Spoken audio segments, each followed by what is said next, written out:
If you consider yourself a sugar-aholic or joke about your insatiable sweet tooth, this episode's for you. I'm Holly Bertone. After 40 plus years of emotional eating and losing weight and gaining it right back to finally losing 20 pounds and keeping it off. And after helping hundreds of women stop binge eating using strategies I learned as a chief of staff for FBI counterintelligence, I can tell you this. We've gotten really comfortable calling certain effects of sugar everyday life. This episode, it's not a lecture, and we're not going to get into the science. This is your chance to stay curious and to decide for yourself what's actually normal and what's a red flag. The first effect of sugar that we normalize is the afternoon slump. Most women think that feeling like they got hit by a truck at 2:47 every afternoon is normal. You look around the office and that's the time everyone's heading to the break room to grab the candy bar and the soda and the coffee refill. I used to be a proud member of the 3 o'clock Reese's Peanut Butter Cup Club every single day. Here's what I didn't understand. This is normal because it's what everyone does, but it's not how our body is supposed to function. So, how is it that some women seem to have nonstop energy all day long while you're wishing it was acceptable to take a nap at your desk in the middle of the day? What are these women doing differently?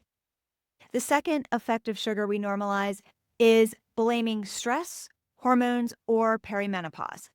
At some point in our mid to late 30s, things start to change.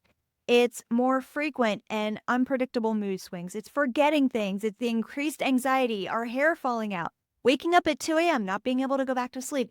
And of course, the increased fat around our midsection that we affectionately call our meno baby.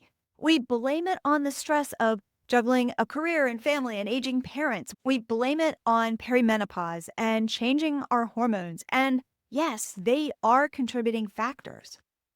And we believe the myth this is just how women are supposed to age. When we transition into our 40s and 50s, it gets worse instead of better. And now we're convinced this is what it's like to be a woman of a certain age. We live with it and we don't complain about it. Now, I'm going to combine number 2 and number 3 because they go hand in hand. And number 3, the aches and pains we call getting older. Because we all love to blame our aches and pains on getting older. You look and feel like the Tin Man getting out of bed. You're all slow and creaky. You're sore all of the time. Everything hurts. There's days where you just feel lethargic. You literally cannot remember the last time you actually felt good. It's like living at this 50% is so normal. You're used to it, and then you just power through it because you don't have a choice. So how is it that some women seem to be aging backwards? How did they get the lottery ticket to be the Energizer Bunny while you're over here wondering how an alien took over your hormones and your body? What are those women doing differently? The fourth effect of sugar that we normalize is constant cravings and snacking and loss of control. I want you to think about the last week of dinners that you ate. The second you devoured that last piece of food on your plate, what happened next? It's like clockwork in your brain. I need something sweet. You're full, but you want something sweet to take the edge off because there's always room for dessert. And then, whether you had dessert or not, it's 9 o'clock at night, you're on the couch, you're watching Netflix, you've got the bag of cookies on your lap, or at some point during the day, you see the cupcake on the counter, you have to have it. Or it's the monthly office birthday gathering and they're passing around cake. You tell yourself you're going to be good, you're going to take a small piece, but instead you grab the edge piece with all the extra frosting and then wish it was socially acceptable to scrape that last bit off the paper plate. You're not even hungry.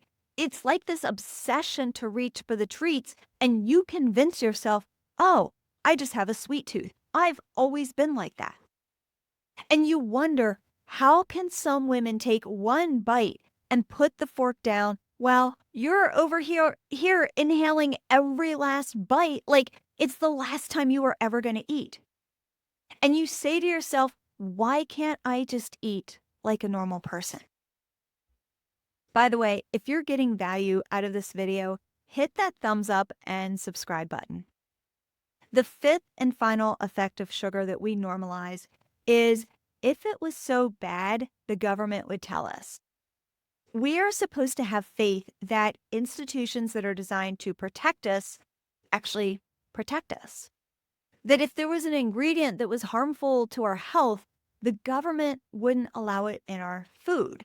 That if the label on the box of Cheerios says it's heart healthy, that it's actually heart healthy and good for you. Sugar has been around forever. It's a natural substance. So how bad can it really be? And then if you question the narrative, you're called a crazy conspiracy theorist. The million-dollar question you might be asking yourself right now is, what is normal? What is truth? And is sugar really all that bad for you? Let's address the elephant in the room. When something is common and normal, we stop questioning it because it fits our narrative of this is just how it's supposed to be. And anything that goes against this narrative, it creates what's called cognitive dissonance in our brain. And our brain will go full on gangster to protect your identity against anything that is counter to it. You're probably thinking I'm about to lecture you on how sugar is poison, but I'm not going to do that. Because if I do that, your brain's going to tune me out. Instead, let me ask you a few questions. And I want you to really stop. I want you to really pay attention. I want you to really think about and pay attention to the thoughts that come up. When did it become normal to need a stimulant to function and a sedative to sleep? When did feeling like garbage become a personality trait instead of a signal that something is off in your body? Why do doctors not have conversations with us about sugar's impact on our hormones and on inflammation?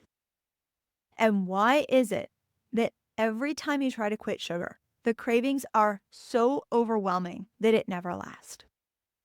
I want you to think about the 5 effects of sugar that we normalize from a different lens.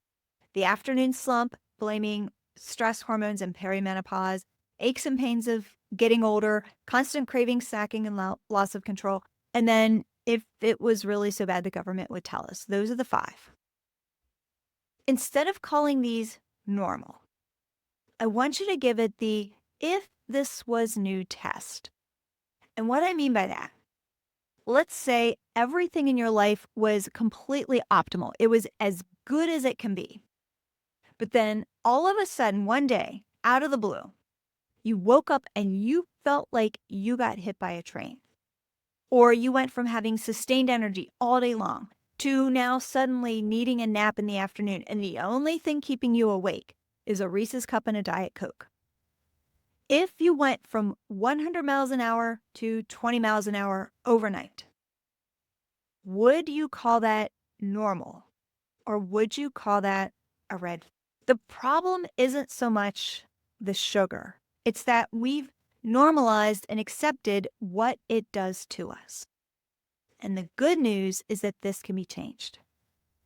If this topic is interesting to you and you are ready to find a solution to break up with sugar, either temporarily or permanently, then I encourage you to join the 5-day Quit Sugar Addiction Challenge. There is a small fee to join because I only want those who are serious about participating and taking action. I'll leave a link in the show notes below this video, or you can always DM me on Instagram at holly.bertone, Bertone, with the word sugar. Thanks for tuning in. This is Holly Bertone, and this is Weight Loss Forensics.